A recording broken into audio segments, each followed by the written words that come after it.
নমস্কার বন্ধুরা, সুতোপাস কিচেনে আপনাদের আরও একবার স্বাগত। আজ আমি বানাবো ঘরোয়া পদ্ধতিতে পাপড়ি চাট। এই যে আমি ময়দা, সাদা তেল, লবণ আর জোয়ান, এই সাধারণ চারটে জিনিস ঘরোয়া যে ঘরে থাকে তাই দিয়ে আমি এই ডোটা মেখে আধা ঘন্টা আগে রেখে দিয়েছি।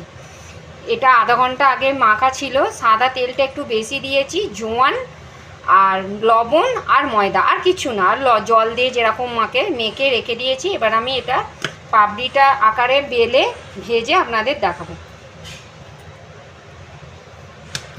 প্রথমে আমি এটা বড় করে বেলে নেব, তারপর একটা ছোট জিনিস দিয়ে আমি এটা কেটে নেব।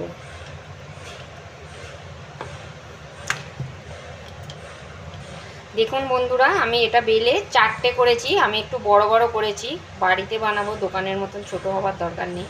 আমি তো এটা বিক্রি করব না। এই রকম চারটে আমি করেছি। আবার এটা আমি বেলবো। এটা আমি এখন ভাজা আপনাদের দেখাবো।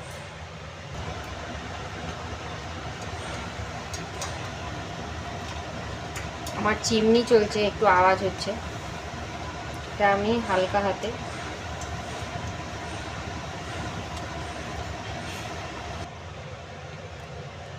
আমি এটা কাঁটা চামচি দিয়ে গর্ত করে নিচ্ছি, তারপর তেলে দেবো, নাহলে এটা ফুলে উঠবে।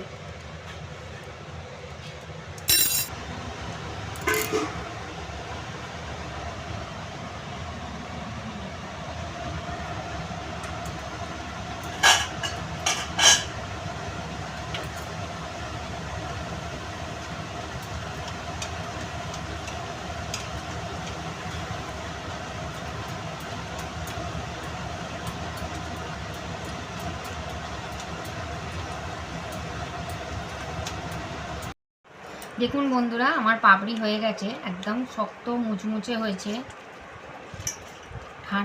এই সবে গরম নিয়ে এসেছি, ঠান্ডা হলে আরও মুচমুচে হয়ে যাবে। আর এখানে আমি নিয়েছি শসা কুচি, টমেটো কুচি, নিয়েছি বাদাম। এখানে আমি বাড়িতেই যে সসটা দেয় সেটা তৈরি করে নিয়েছি। পাকা তেঁতুলকে একটু মিষ্টি, একটু লবণ আর লঙ্কা গুঁড়ো দিয়ে আমি এই সসটা বানিয়ে নিয়েছি।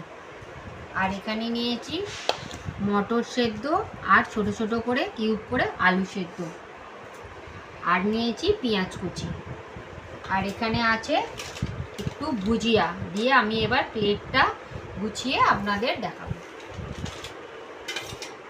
আমি দিয়েছি ছোট ছোট করে কিউব করে আলু সিদ্ধ, শসা, টমেটো, মটর সিদ্ধ, আর দিয়েছি ওই যে সসটা বানিয়েছি তেঁতুলের, একটু মিষ্টি, লবণ আর তেঁতুলকে দিয়ে যে সসটা বানিয়ে গ্যাস কড়াতে টকবক করে ফুটিয়ে ঠান্ডা করে সসটা দিয়েছি। আর দিয়েছি একটু জিরে গুঁড়ো, একটু ধনে গুঁড়ো আর একটু শুকনো লঙ্কা গুঁড়ো। ব্যাস, দিয়ে এটা আমি মেখেছি, দিয়ে আমি এখানে এটা প্লেটিং করেছি। এইটা আমি এতে দিয়েছি। আর দিয়েছি বাদাম, ভুজিয়া আর পেঁয়াজ কুচি দিয়ে আমি এটা, আর চাট মশলা দিয়ে আমি এটা সার্ভ করব। বাই। তো বাড়িতে বাচ্চারা বিকেলে এসে স্ন্যাক্স খেতে চাইলে বাড়িতে থাকা কিছু উপকরণ দিয়ে আপনি চটজলদি এটা বাড়িতে বানিয়ে নিতেই পারেন। ভিডিওটা কেমন লাগলো একটু কমেন্টে অবশ্যই জানাবেন, আর ভালো লাগলে একটা লাইক করবেন। তো বাই।